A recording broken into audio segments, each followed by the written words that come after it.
Recebendo ela, Ariane Benedito, economista, sempre às terças-feiras aqui com a gente. Seja sempre muito bem-vinda, Ariane. Obrigada pela sua presença.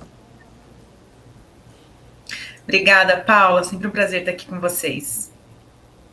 Obrigada, Ariane. Quero começar falando contigo um pouco mais sobre China, né? Até porque a gente viu aí o anúncio desse pacote de 200 bilhões ali de yuans, bem abaixo das expectativas, né? Que seriam ali aguardadas de estímulos mais trilionários.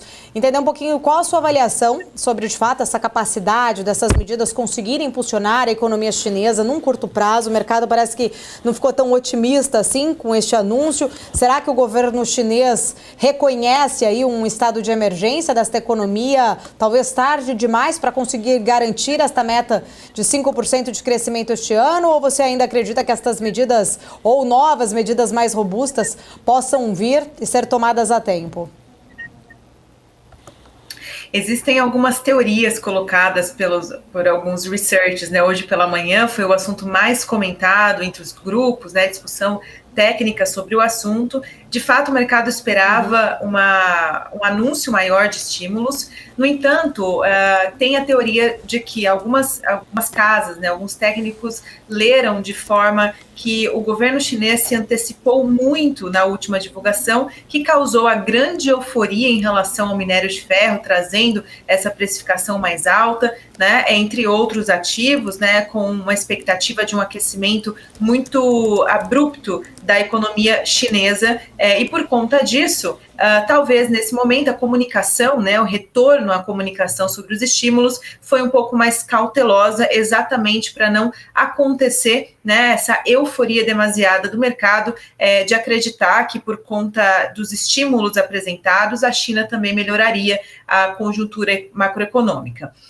A outra teoria exposta é essa que você citou, Paula, de talvez o governo chinês, né, acredita que não será possível entregar a meta de economia chinesa que o mercado espera, né? E por conta disso já começa a ser um pouco mais moderado nas comunicações e também continuar o comportamento desde o início, né? Porque quando foi proposto os estímulos da China, o mercado já esperava muito mais. No entanto, o governo chinês vem de forma bem gradual, né, bem aquém do que o mercado espera, essa colocação de estímulo na economia, né? Não houve uma mudança de padrão dos anúncios ou dos estímulos. A gente teve, né, anteriormente um pacote mais robusto sendo colocado, porque a gente chega ali, né, quase no final de 2024 e a gente ainda assiste uma economia chinesa enfraquecida, né? No entanto, o governo chinês entende que há um limite para ser colocado e que é uma forma mais segura ser estímulos aos poucos e conforme os dados da economia forem saindo, né, para eles sentirem, fazer uma medição se de fato está vendo uma efetividade e o tamanho do risco de ser colocado, né, de estimular a economia chinesa, até mesmo em comparação com o resto do mundo, né? Então a gente tem essas duas leituras, né, que divide o mercado, talvez um governo chinês um pouco mais cauteloso na comunicação, visto a euforia colocada na última comunicação, né, mas também assumindo ali que, de fato, a economia chinesa não corresponderá como o mercado espera para o ano de 2024.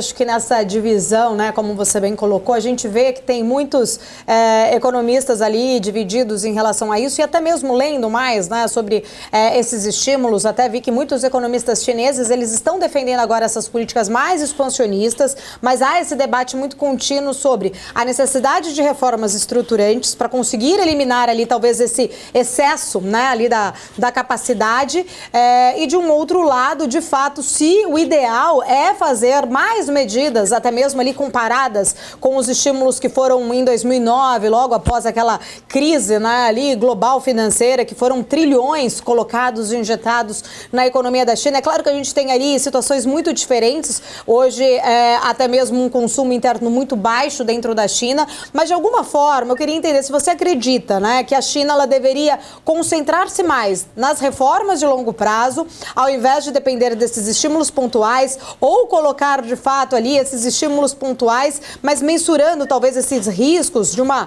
abordagem mais predominantemente fiscal neste modelo? Se você vê esse modelo da China, né, esse modelo econômico, dando algum tipo de sinal de esgotamento? Na cadeira de economista é difícil não defender reformas estruturais, né? Obviamente elas têm que ser feitas em conjuntos, né? As tomadas de decisões de curto prazo para que o delay que tem, né, do que é efetivo de políticas econômicas até o momento que ela começa a fazer efeito na economia real, tem que ser aplicada de forma antecipada, né? Mas, sem dúvida, a China também existe esse consenso entre os técnicos, acho que a maioria dos economistas, que as decisões de reformas estruturais na China, ela se faz necessária, né? Como você falou, desde 2009 a China vem fazendo estímulos bem abruptos, né, para a estimulação dessa economia.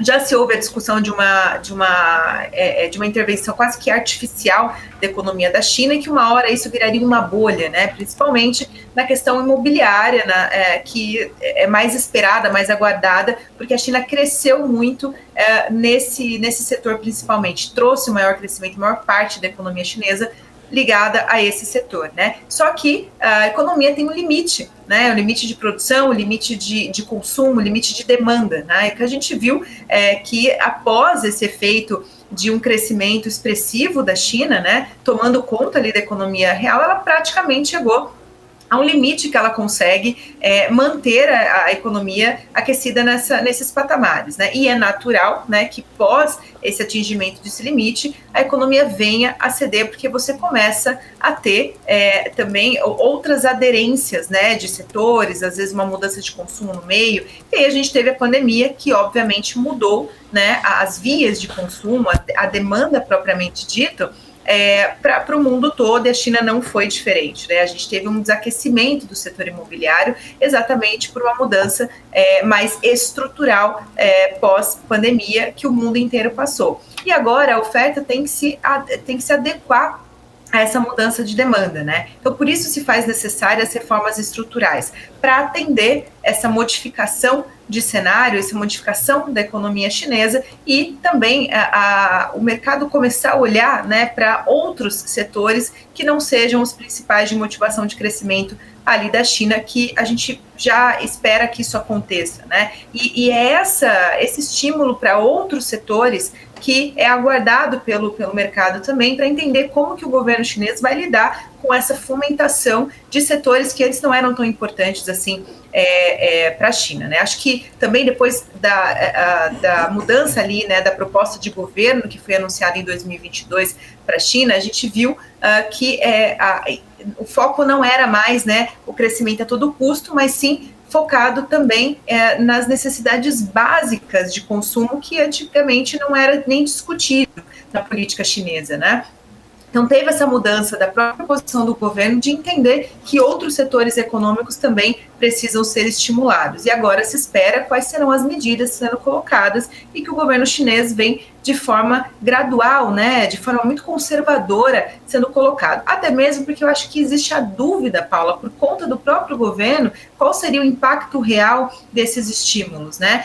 Então, a estratégia de ser colocado com muito cuidado, né, para você não perder, né, não causar um descontrole, seja ele inflacionário, seja ele uma pedida de uma medida fiscal, né, importante ali para a economia chinesa, e que ela não consegue, né, aguentar ao longo do tempo, acho que a estratégia de ser aos poucos não é ruim, né, mas o mercado entende que que precisa ser muito maior, mas o mercado precifica o tamanho da necessidade e não a estratégia conforme ela tem que ser colocada, aplicada na economia real.